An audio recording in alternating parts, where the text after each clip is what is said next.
আমাদের কিছু কিছু ভাইয়ারা আছেন, কোনো মেয়ে জিজ্ঞেস করুক বা না করুক, জানতে চাক বা না চাক, তারা তাদের অপিনিয়ন বলেন, মানুষকে খোঁচা মারার জন্য বলেন, ছোট করার জন্য বলেন, বুলি করার জন্য বলেন, যে কোনো কারণে চলে আসে, এসে বলে আপনি তো মেকআপ ছাড়াই সুন্দর, আপনি মেকআপ কেন করেছেন, আটা কেন মেখেছেন, ময়দার দাম কি বাজারে কম, আপনি এগুলো কেন মাখেন, কি জন্য মাখেন। তাদের জন্য বলছি, অধিকাংশ মেয়েরাই মেকআপ করে নিজেদের জন্য, নিজেদের ভালো লাগার জন্য। আপনার যদি ভালো না লাগে, আপনাকে কেউ বলছে না যে আপনি তাকিয়ে তাকিয়ে তাকে দেখেন। আপনার মেকআপ ভালো লাগে না, আপনি করেন না।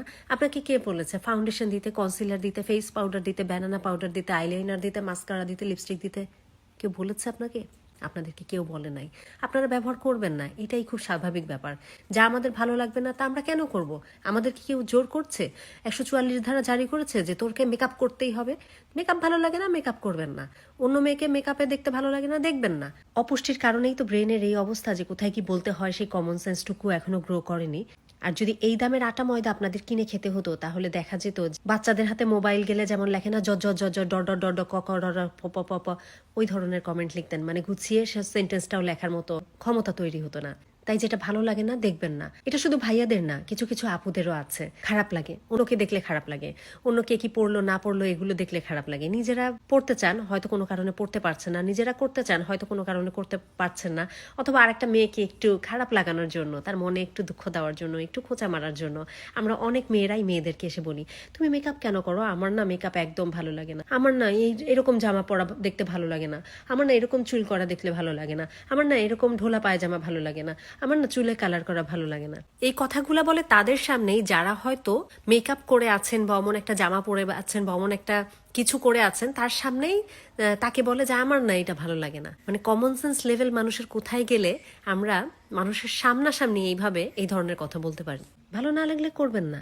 আপনাদের কাছে কেউ জানতে চায় নাই যে অন্যকে আসলে মেকআপ ছাড়া ভালো লাগে, কি পরলে ভালো লাগবে, কি পরলে ভালো লাগবে না। আপনারা কি শিওর যে আপনারা যা পরেন, আপনারা যা করেন সবার ভালো লাগে? মোটেও না। আড়ালে হয়তো অনেকেই আপনাদের পোশাক আশাক, চাল চলন, কথাবার্তা নিয়ে টিকা টিপ্পনি কাটে। কিন্তু সমস্যা হচ্ছে অপরদিকের মানুষগুলোর হয়তো বেসিক ম্যানার জানে, কমন সেন্স আছে, জানে মানুষের সামনে কোনটা বলতে হয় কোনটা বলতে হয় না, এই জন্য অনেকে রিপ্লাই করে না। কিন্তু মুখ ফিরিয়ে যদি কেউ মুখের উপরে আপনাদেরকে রিপ্লাই দিয়ে দেয় যে আপনি যেই গেটআপে আছেন, আপনি যেই অবতারে আছেন, এইটাও আমার ভালো লাগে না, এইটাও এখন সমাজে চলে না, তখন আপনাদের কেমন লাগবে? তখন এই পাড়ের মানুষ হয়ে যাবে বেয়াদব, কথা জানে না, ম্যানার জানে না। মানুষের আদব কায়দা নিয়ে আমরা সবসময় চিন্তিত হলেও আমরা আসলে কখন কার সামনে কি কথা কিভাবে বলতে হয় অনেক সময় বুঝি না। এসব কারণেই আসলে সৃষ্টি হয় মনোমালিন্য, এগুলোতে সম্পর্ক নষ্ট হয়। যতক্ষণ পর্যন্ত আপনার কাছে কেউ অপিনিয়ন জানতে না চাইবে, ততক্ষণ পর্যন্ত যেচে পড়ে যে কাউকে কারো সাজসজ্জা, পোশাক আশাক, শারীরিক গঠন এগুলো নিয়ে যেচে পড়ে মন্তব্য করাটা ভীষণ রকমের অভদ্রতা। এই বোধটুকু তৈরি হওয়াটা এখন সময়ের দাবি।